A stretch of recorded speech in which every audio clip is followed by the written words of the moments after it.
Lotu-Iiga. Thank you, Mr. Chairman. Mr. Chairman, talo whalawa, mālo le soifua, ai meise oe le tai le tātou whono. Good evening, Mr. Chair. I rise to support this bill.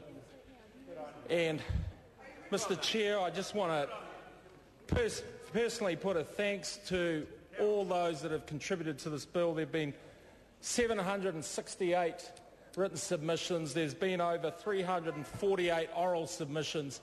And, Mr. Chair, for those that said there was no consultation on these three Auckland bills that determine the future of our great city, then I say you are mistaken.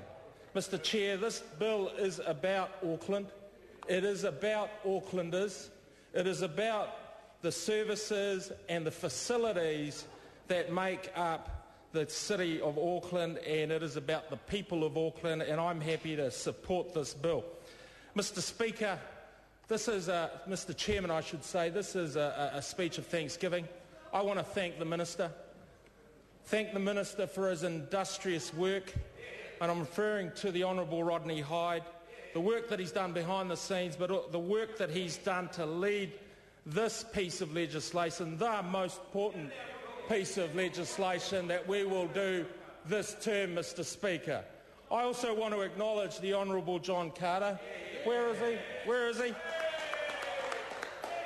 The Honourable John Carter, who led the road show across Auckland, who went out and led the road show right across Auckland, but particularly I want to thank him for the road shows across Maungakiekie. From Onehunga to Ellerslie to Panmure, Mr. Carter went out, explained what we were trying to achieve and listened to the people of Auckland. I also want to thank, Mr. Speaker, I want to actually thank the last Labour government for giving us the Royal Commission, for setting this train in motion, for setting the process in which we will bring Auckland together. A united Auckland, Mr. Chairman, and a strong Auckland is good for New Zealand. Mr. Chairman, I also want to acknowledge my colleagues on the Select Committee, the hard-working Auckland Central MP, Nikki Kay, the eloquent Simon Bridges from Tauranga, who is an Auckland boy, by birth, the Honourable Tau Henare and his leadership. Thank you, Tau. And of course, Dr. Jackie Blue, her intelligence, her elegance, and her contribution to this Select Committee. I also want to acknowledge, and many have not tonight, but the officials, and there have been many officials who've put the bills together, who've done the work behind the scenes, so thank you to the officials.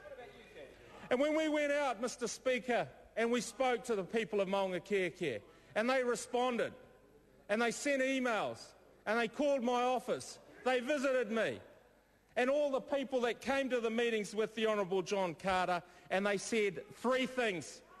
Three things they said to their local MP.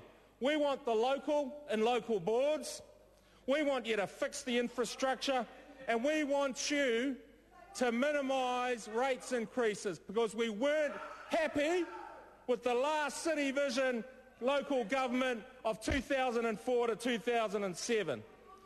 And how did we respond to those three requests from the people of Maungakiekie? How did we respond? We responded by putting the powers back to local government. And you see that in the bill before you. And many in this House have already alluded to those provisions. How did we respond to fixing infrastructure and the CCOs that we're about to put in place? And the arguments against CCOs have been put forward, spurious as they are, and we've already had one speaker refer to Manukau City Council and their 40 existing CCOs. 40 existing CCOs. 40. Mr. Chairman, it is about fixing infrastructure, and it's about uniting all the agencies that go into providing facilities and services for Auckland. And Mr. Chairman, if you don't believe me, if you don't believe me, and I know the people opposite don't, I'll just want to quote from the Herald.